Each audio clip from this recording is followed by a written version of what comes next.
Afrodite era uma das mais belas mulheres que morava no Monte Olimpo, deusa do amor, beleza e sexualidade. Dizem ser filha de Urano com Thalassa e também de Zeus com Dione. Ou ainda mais, há fontes que dizem que após Urano ser castrado e ter seus órgãos jogados no mar, se misturou com a espuma dele e veio Afrodite. Depois Zeus a adotou como filha. De qualquer forma, sendo filha adotiva ou não de Zeus, podemos dizer que ela seguiu os mesmos passos que ele, porque por onde ia, ela passava o rodo. Raramente se conseguia convencer Afrodite a emprestar às outras deusas o seu cinto mágico, que fazia com que todos se apaixonassem por aquele que estivesse portando. Ela não emprestava porque tinha muitos ciúmes da vantajosa posição que conseguia através desse cinto. Zeus a havia cedido em matrimônio a Hefesto, o famoso Vulcano entre os romanos, o deus ferreiro, coxo e muito feio. Uns diziam que ele era o verdadeiro pai dos 3 filhos chamados Phobos, Deimos e Harmonia. Verdadeiro, mas vamos ficar com o pé atrás, porque de acordo com Hesíodo, no livro Teogonia, quem é o pai destas crianças é Ares, e podemos acreditar fielmente nisso, já que Ares e Afrodite se devoravam. Enfim, Hefesto mal sabia a bomba que estava assumindo. Ele escutava nos corredores do Monte Olimpo uma suposta traição de Afrodite com Ares, mas ignorava. Porém, a traição de fato acontecia. Até que, numa noite, os amantes permaneceram tempo demais na cama do palácio de Ares, na Trácia, quando Hélio se levantou para amanhecer o dia e viu que o casalzinho estavam se divertindo, e foi contar tudo para Hefesto. Hefesto retirou-se furioso para sua ferraria, e a golpes de martelo forjou uma rede de caça em bronze, tão fina quanto uma teia de aranha, mas inquebrável. Ele armou esta rede secretamente nos pilares e nas laterais de seu leito matrimonial. Quando Afrodite voltou da Trácia, com um sorriso mais amarelo que o sol, dizendo que havia resolvido certos assuntos em Corinto, seu marido Hefesto apenas disse: "Perdoe-me, querida, farei um breve retiro na ilha de Lemnos, a minha favorita, e em breve retornarei."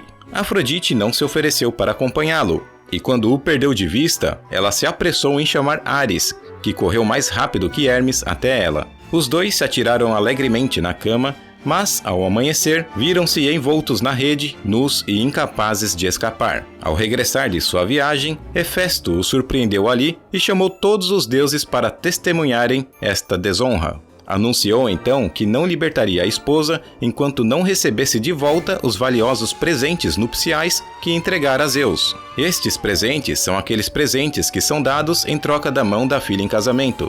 Os outros deuses, ao verem a situação, riram e Hefesto, além de feio e manco, agora era corno.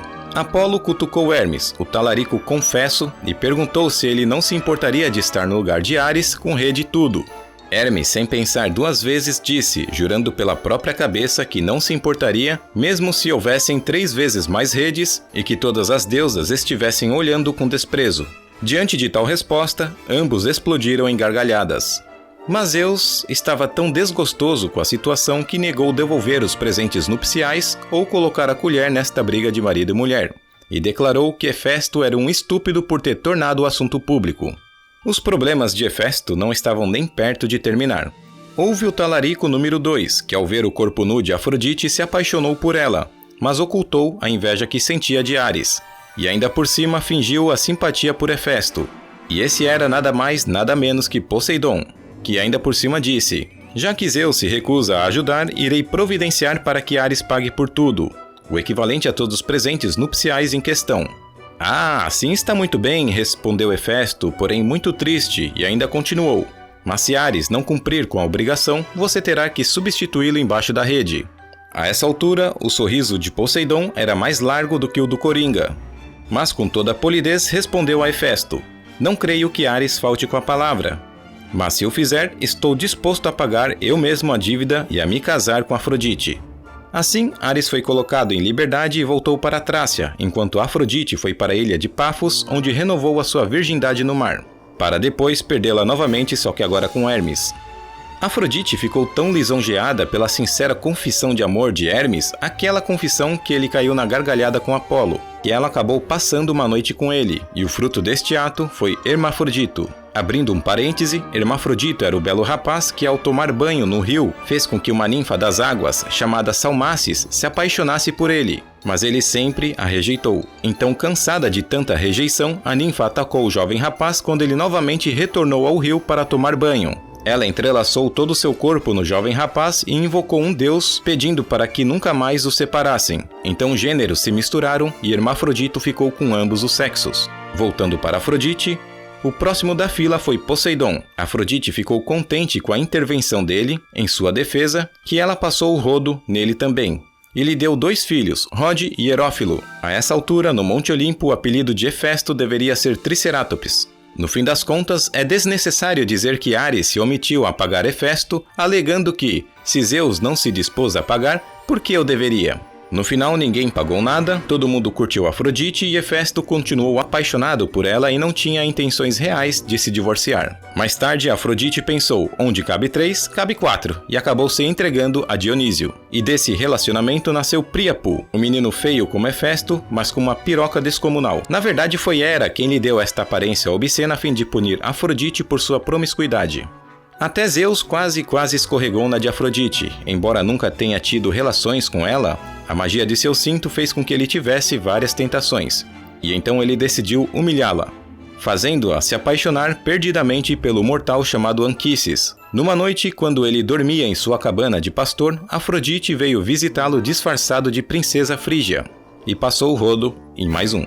De manhãzinha, ela revelou a sua verdadeira identidade e ele, horrorizado por haver se deitado com uma deusa, implorou pela própria vida e ela disse que estava tudo bem, que tudo seria um segredo, e ressaltou ainda que ela teria um filho dele e que esse filho seria um grande homem e muito famoso, e este foi o grande Enéas de Troia. Entre outras passadas de rodo de Afrodite, dizem que Adonis foi uma de suas vítimas também, e lhe deu 2 filhos, uma chamada Béroe e outro Golgus. Uma das raras vezes que Afrodite não tentou ninguém foi quando ela estava fugindo de Tifão do Monte Olimpo junto com os outros deuses. Ela se transformou em um peixinho para poder escapar.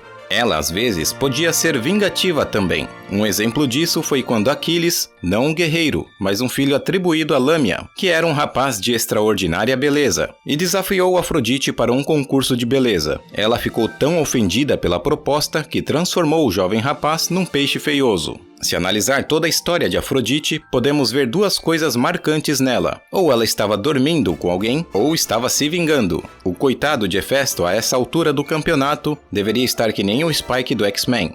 Mas, certamente, ela seguiu os mesmos passos que Zeus, e houve muitos outros com quem ela dormiu. Mas se fosse contar neste vídeo, ficaria longo demais, e ainda por cima, a árvore genealógica dela a essa altura deve estar maior que uma sequoia. No fim de tudo, só sobrará os filhos de Zeus de um lado e os filhos de Afrodite de outro. Eu vou ficando por aqui. Se gostou, curta, compartilhe e comente para ajudar no canal. Até a próxima, pessoal, e tchau, tchau!